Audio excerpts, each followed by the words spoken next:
While walking down Broadway, it's almost impossible not to notice the abundance of upscale retail brands lining the street. A world of Rebecca Minkoff purses and Barber jackets stands in stark contrast to a city where 1 in 4 residents lives below the poverty line. Stores on Broadway have been criticized for being out of reach for the typical Yalie, and for driving a wedge between Yale and the rest of New Haven. I think that the stores that we have and the retail options that we have should be tailored to the demographics of the communities that they're supposed to serve. It creates a big disparity between our community here at Yale and other communities in New Haven. Despite higher price points, the stores on Broadway have played a monumental role in revitalizing downtown New Haven. Broadway is really a marquee that is the sort of front door for so many people who come to visit. It's night and day between the way it was 20 years ago and the way it is today. But I can remember literally walking home on Broadway to my apartment at Dixwell and Lake Place in the early 90s and seeing crime scene tape. It definitely presents a good image to a lot of people who come and visit Yale, because we're not only an institution of higher learning, we're also a destination that people come and take tours of. It adds vitality on the block, it adds feet on the street, which creates safety and a nice environment. Because most Yalies are gone during summers and peak holiday shopping seasons, these retail stores are not meant to be catered exclusively towards students. Instead, University Properties is focused on appealing to different demographics and drawing a diverse mix of retail stores at different price points.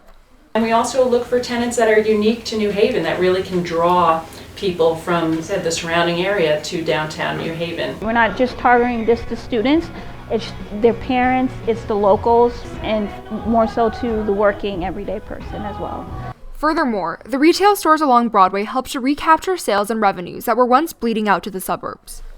Broadway today generates substantially more jobs and taxes for the local community than it probably ever has in its history, and certainly has in recent decades. All of that is part of our community investment program, which is really why we invest in these properties to begin with. We really want to create a vibrant and vital downtown.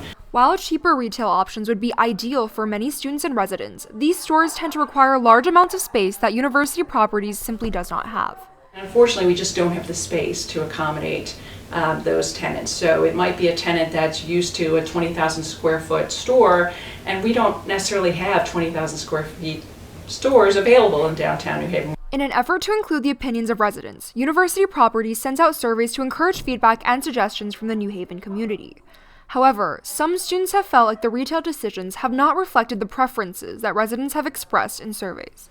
I think it's very important that if they do choose to send out a survey like that, that what's asked is taken into account. Otherwise, why send out the survey?